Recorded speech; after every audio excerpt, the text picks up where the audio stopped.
বেদের উপর আমার একটা শর্টস নিয়ে প্রচুর ঝড় উঠেছে। কোন শর্টসের কথা বলছি সেটা স্ক্রিনে দেখতে পাচ্ছেন।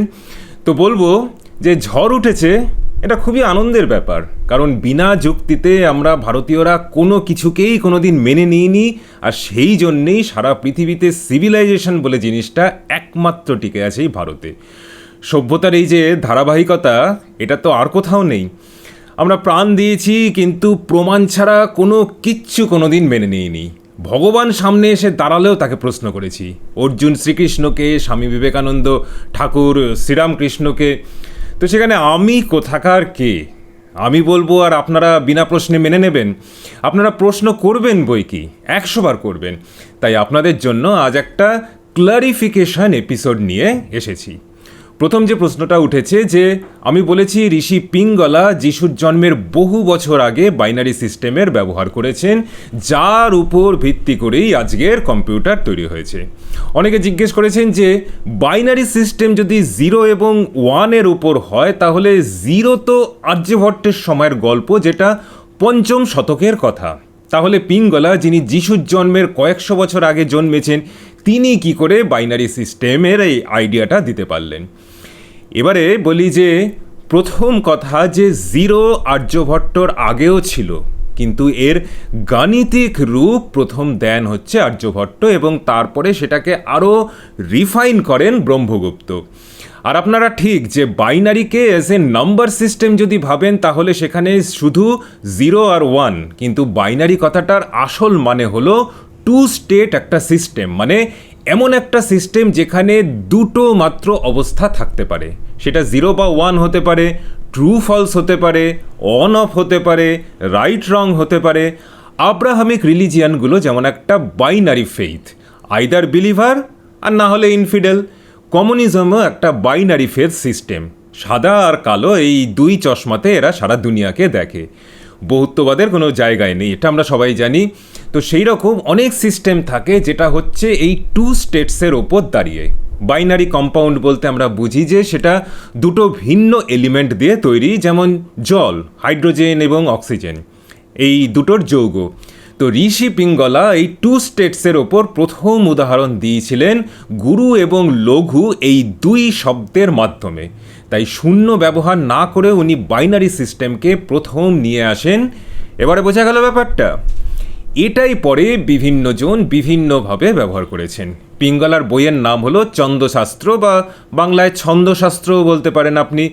ছন্দের মধ্যে, শব্দের মধ্যে উনি বিভিন্ন প্যাটার্ন ব্যবহার করেছিলেন। সেই প্যাটার্ন বা বিভিন্ন ফ্রেমওয়ার্ক বলতে পারেন, যেগুলোকে একটু রিফাইন করে হালায়ুধ নামের একজন ভারতীয় গণিতজ্ঞ মেরুপ্রস্তর ত্রিভুজ নামের একটা ফ্রেমওয়ার্ক তৈরি করেন 1000 খ্রিস্টাব্দে। তার 700 বছর বাদে পাস্কাল সেটাকে হুবহু কপি করে তৈরি করলেন পাস্কাল ট্রায়াঙ্গেল, আজ যেটাকে বাইনোমিয়াল এক্সপেনশনের বেসিক টুল হিসাবে আমরা স্কুল কলেজে পড়ে থাকি। এই একই মেরুপ্রস্তর ত্রিভুজ থেকেই ফিবোনাচি সিরিজের জন্ম। পিঙ্গলা, হলায়ুধ, এদের কথা আমরা ভারতীয়রা কেউই জানি না বলতে গেলে। পাস্কাল, ফিবোনাচিদের কথা আমরা সবাই জানি। আশা করি আচার্য পিঙ্গলার ব্যাপারে এইটুকু ভূমিকাতে আপনারা আপনাদের প্রথম প্রশ্নটার উত্তর খুঁজে পেলেন। এবার কেউ বলছেন যে আমি বিজেপি আরএসএসের রেফারেন্স কেন আনলাম? কারণ এই বৈদিক ম্যাথস ব্যাপারটা নিয়ে একটা রাজনৈতিক তরজা বহু দিন ধরে চলছে। বৈদিক ম্যাথস আমরা কেন শিখব? বেশ কিছু মানুষ এই ধরনের প্রতিবাদ করছেন। যোগ ব্যায়াম কেন করব? সূর্য প্রণাম কেন করব? এগুলো তো সব হিন্দুত্ব এজেন্ডা। এই নিয়ে যেমন অনেকে বলছেন। উইকিপিডিয়াও এই বৈদিক ম্যাথসকে মোটামুটি একটা রাইট উইং প্রোপাগান্ডা বলে একেবারে চালিয়ে দিয়েছে। তো সেই রেফারেন্সেই কথাটা বলা। বৈদিক ম্যাথস ব্যাপারটাকে কনসাইজ ফর্মে নিয়ে এসেছিলেন আচার্য ভারতী কৃষ্ণ তীর্থ, যিনি নিজে ছিলেন একজন শঙ্করাচার্য।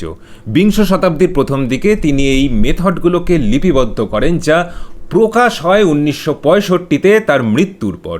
তিনি নিজে কিন্তু এর কোনো ক্রেডিট নেননি ইউরোপের ম্যাথামেটিশিয়ানদের মতো, মানে যা কিছু সূত্র, যা কিছু ল, যা কিছু ফর্মুলা, যা কিছু ইকুয়েশন, সমস্ত কিছু ইউরোপের কোনো না কোনো সায়েন্টিস্টের নামে। বরং তিনি এর ক্রেডিটটা দিয়েছেন অথর্ববেদকে, আর এখানেই তিনি ভুলটা করে বসেছেন। সবাই ওনার উপর গিয়ে ঝাঁপিয়ে পড়েছিল। উনি যে 16টা সূত্র দিয়েছেন সেগুলো ইউরোপ হলে কি হতো? 16 জন বিভিন্ন ম্যাথামেটিশিয়ান মিলে যদি এর এক একটাও বের করতো, তাহলে 16 জনের নামে সেগুলো স্ট্যাম্প মেরে দিয়ে একদম তাদের সবাইকে অমর করে রেখে দেওয়া হতো। তাদের সবার নাম একেবারে স্কুল কলেজে পড়ানো হতো, কিন্তু এই ভারতী কৃষ্ণ তীর্থ এর নাম কিন্তু আমরা কেউ জানি না, বা খুব কম লোকে হয়তো জানি। যদিও তার জ্ঞান ছিল 16 জন নামি দামি ইউরোপীয় ম্যাথামেটিশিয়ানদের সম্মিলিত জ্ঞানের সমান, এটা যদি বলা হয় তাও কম বলা হয়। কিন্তু দুর্ভাগ্যের ব্যাপার হলো, তিনি যা করেছেন ভারতে বসে করেছেন, নিজের নাম ছেপে অ্যাডভার্টাইজমেন্ট করেননি, সংস্কৃত পড়ে করেছেন। রামানুজামের মতো কেমব্রিজে বসেও উনি রিসার্চ করেননি। তার উপরে ভারতী কৃষ্ণ ছিলেন একজন শঙ্করাচার্য, গায়ে পুরুত পুরুত গন্ধ। তাই রামানুজাম যদিও তার গাণিতিক প্রতিভার ক্রেডিট পেয়েছেন, ভারতী কৃষ্ণ তীর্থের নাম আমরা প্রায় কেউ জানি না বলতে গেলে। তো তার চেয়েও বড় ব্যাপার যে অনেকেই মানতে রাজি নন যে তার সূত্রগুলো বেদের ওপর ভিত্তি করে তৈরি। তাদের বক্তব্য যে ডেসিমাল সিস্টেম বেদের পরের যুগে অর্থাৎ ব্রহ্মগুপ্তের সময় এসেছে, অ্যারাউন্ড 7th সেঞ্চুরি। তাই ডেসিমালের ব্যবহার ওনার সূত্রতে রয়েছে, তাই এগুলো বেদভিত্তিক কোনো জ্ঞান নয়। তারা এটা মানতে রাজি নন যে ডেসিমেলের ব্যবহার না করলেও ফ্র্যাকশনের ব্যবহার আমাদের দেশে বৈদিক সময় থেকেই ছিল। ডেসিমাল বা দশমিক হলো ফ্র্যাকশনেরই একটা ডিফারেন্ট রিপ্রেজেন্টেশন, এছাড়া আর কিচ্ছু না। আর ঊর্ধ্ব তির্যক সূত্র, যেটা নিয়ে আমার বক্তব্য ছিল, এটা একটা গুণ করার পদ্ধতি, সেটা নিয়ে কিন্তু কোনো সমালোচক বিশেষ কোনো সন্দেহ প্রকাশ করেননি কোনো দিনই।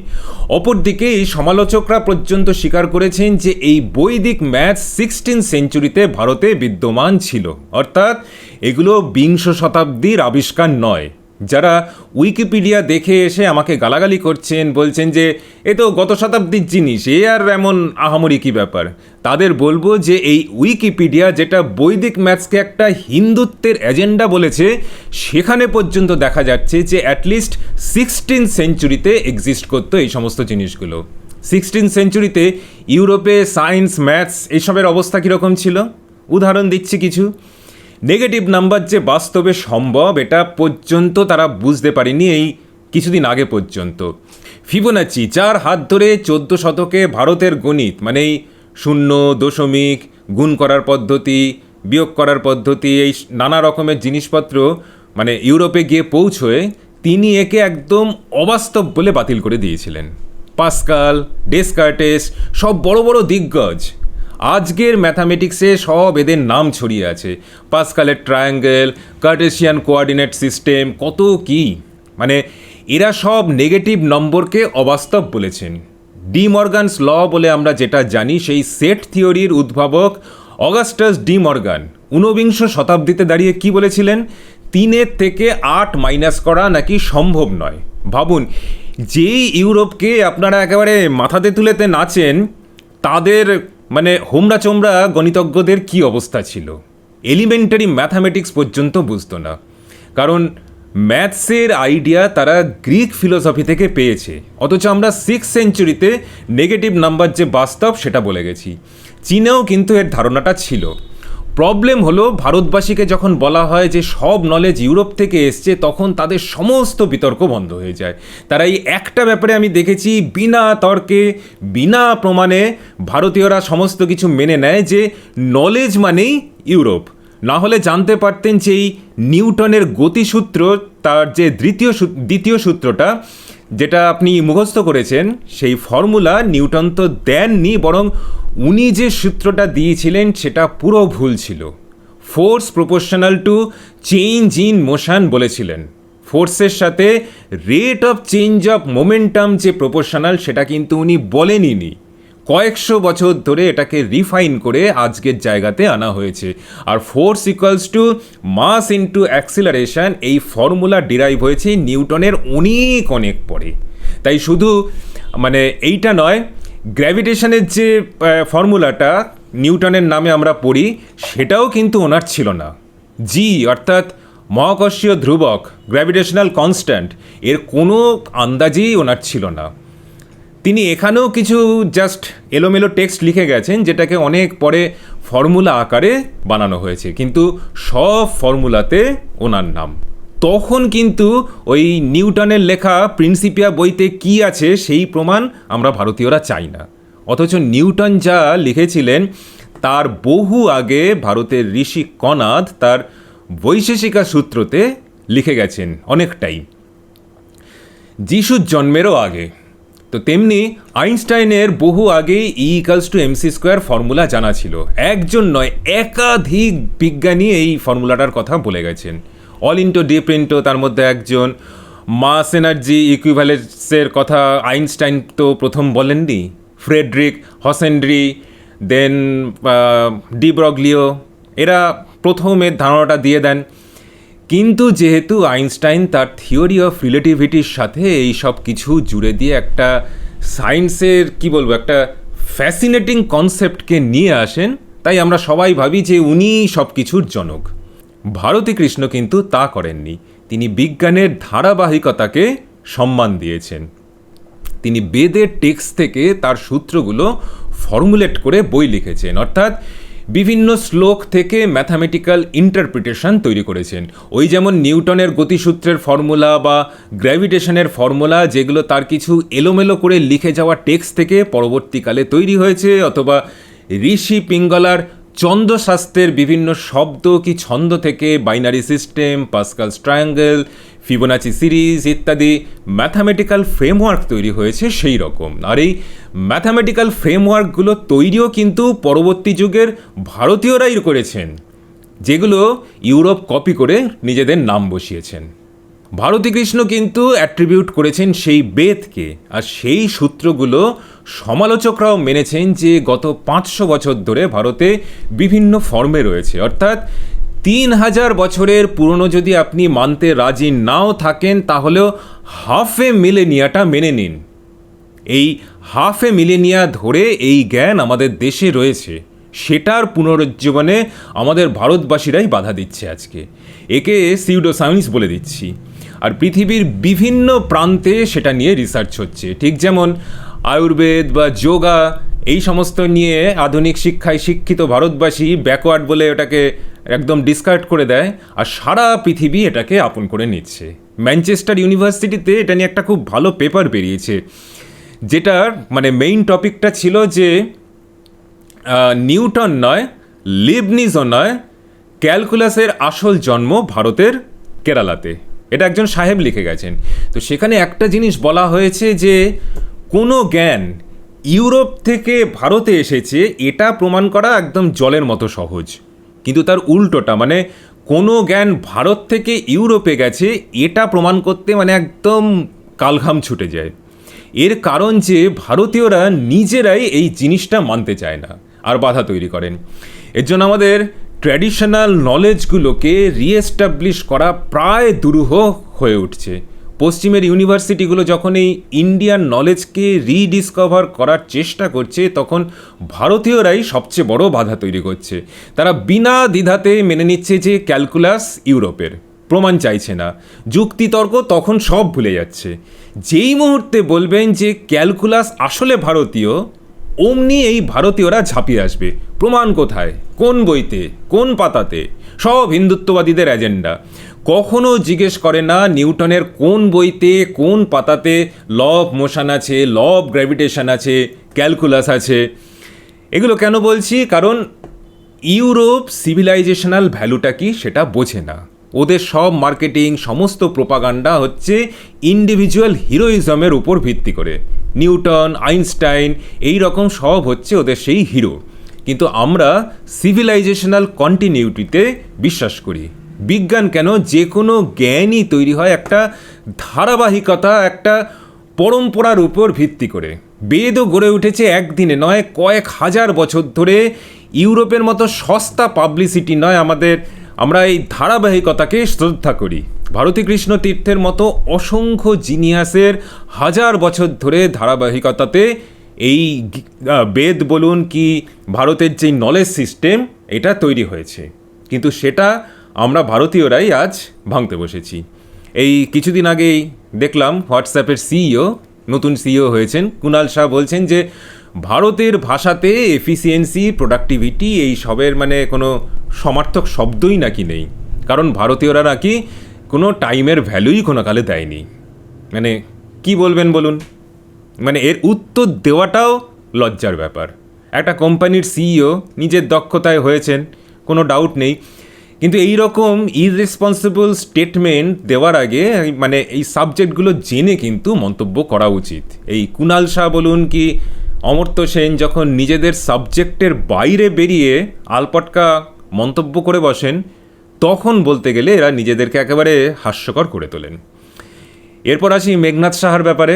ডক্টর মেঘনাদ সাহা, আমি মানছি যে অমর্ত্য সেনের সাথে এই এক পংক্তিতে একসঙ্গে ডক্টর সাহার নাম নেওয়া আমার উচিত হয়নি।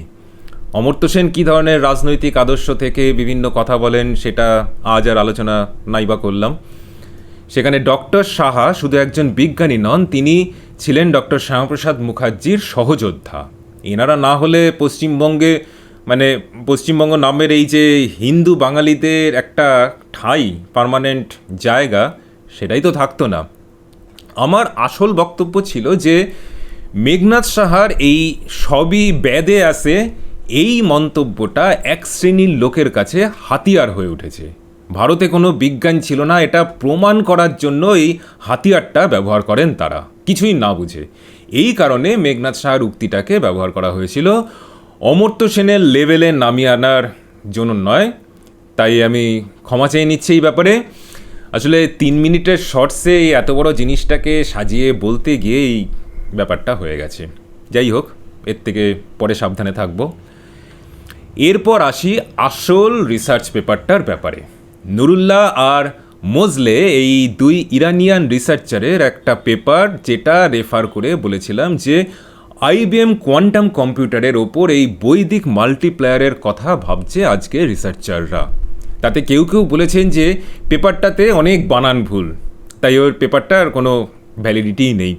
তো এই পেপারের স্ক্রিনশট দিয়ে মানে স্ক্রিনশটটা কালেক্ট করে সেটাকে AI দিয়ে অ্যাডজাস্ট করতে হয়েছিল আমাকে। তো AI অনেক রকম বানান ভুল করে বসেছিল। এটা কিন্তু এই পেপারটার দোষ নয়। কেউ কেউ বলেছেন যে আমেরিকা ইরানের ওপর 40 বছর ধরে স্যাংশন লাগিয়ে বসে আছে, তো ইরানের ইউনিভার্সিটিতে কি করে লোকে IBM এর মতো আমেরিকান কোম্পানির কম্পিউটারের ওপর রিসার্চ করবে? এর উত্তরে কি বলবো আমি সত্যিই জানি না। আজকের টেকনোলজির যুগে এগুলো কোনো ইস্যু? আর এই পেপারটা কোথায় ছাপা হয়েছে? আমেরিকার ন্যাশনাল লাইব্রেরি অফ মেডিসিনে। যদি এই পেপারের কোনো গুরুত্ব নাই থাকতো, তাহলে ইরানের শত্রু আমেরিকা কেন এটা ছাপতে গেল? ইরানের কতগুলো ইউনিভার্সিটি ওয়ার্ল্ড টপ র্যাঙ্কিংয়ে আছে কোনো ধারণা আছে আপনাদের? যারা ইরানি সায়েন্টিস্ট বলে ওই পেপারটাকে দুচ্ছাই করছেন, তারা শুনে রাখুন, 80 থেকে 100টা ইউনিভার্সিটি আছে ইরানের, যেগুলো বিশ্বের সেরাদের মধ্যে পড়ে।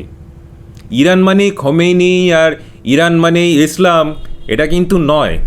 তার বাইরেও দেশটার অনেক কিছু ব্যাপার রয়েছে। বক্তব্য পছন্দ হয়নি বলে পেপারটাকেই ছুঁড়ে ফেলে দিলেন একদম। মানে এটাকে বলা হয় ইংলিশে অ্যাড হোমিনেম। যুক্তি দিয়ে যখন খণ্ডন করতে না পারলে তখন পুরো জিনিসটাকে ডিসকার্ড করে দেওয়া। কেউ কেউ বলেছেন যে IBM এই বক্তব্যের কোনো স্বীকৃতি দেয়নি। ওয়েস্ট কবে আমাদের অবদানকে স্বীকৃতি দিয়েছে? তারা স্বীকৃতি দিলে তবে মানবেন, না হলে ওই সব কিছু সিউডো সায়েন্স, অপবিজ্ঞান, হিন্দুত্ববাদীদের এজেন্ডা বলে সেগুলোকে ছুঁড়ে ফেলে দেবেন। কি আর বলবো। একজন তো এটাও বলেছেন যে RSS বিদায় নিলে এই ধরনের পাবলিকদের পেটাতে হবে, মানে আমার মতো পাবলিকদের কথা বলছেন আর কি। তো পেটাবেন, কিন্তু এটা জানবেন যে ভারতের এই অ্যান্টিকুইটির ওপর ভারতে নয়, বড় বড় কাজ হচ্ছে বাইরের দেশগুলোতে। পারবেন সব বন্ধ করতে? এডিনবার্গের রয়্যাল কলেজ অফ সার্জেন্সে সুশ্রুতের মূর্তি বানানো হয়েছে। মেলবোর্নে একটা মনুমেন্টও বানানো হয়েছে তার নামে। যান গিয়ে ভেঙে দিয়ে আসুন ক্ষমতা থাকলে। এরকম 100টা রিসার্চ পেপার এনে দেখাবো, দেখি কতজনকে পিটিয়ে ঠান্ডা করতে পারবেন।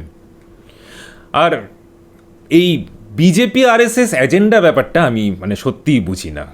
বিজেপি RSS এর লোকজন সত্যি বলুন তো কী করছে ভারতের এই এনশিয়েন্ট নলেজ সিস্টেমটাকে রিকভার করবার জন্য? ঘন্টা করছে। 12 বছর ক্ষমতাতে থেকেও একটা কিচ্ছু করেনি বিজেপি আজ পর্যন্ত। যা কাজ হচ্ছে সব বাইরের দেশে, আর তার বেশিরভাগই লিড করছে কিছু অভারতীয়। ভারতে এই ব্যাপারে কোনো ফোকাসই নেই, কোনো ফান্ডিং নেই, কোনো রকম এনকারেজমেন্ট নেই। কিছু লোক তাদের নিজের উৎসাহে কাজ করে চলেছে। বাংলাতে আমি ছাড়া আর কেউ আছেন কি না আমি সেটা জানিই না, এই ঘরের খেয়ে বনের মোষ তাড়ানোর জন্য আছেন হয়তো, কারণ কেউ তো আর নিজের প্রচারের জন্য করেন না। আমার মতোই একা একটা জগদ্দল পাহাড় সরানোর মতো কাজ করে চলেছেন কোথাও বসে হয়তো কোনো প্রান্তে, আর সব ক্রেডিট আপনারা বিজেপি আরএসএসকে দিয়ে দিচ্ছেন। কেন? এটা আমার ভীষণ রকম আশ্চর্য লাগে।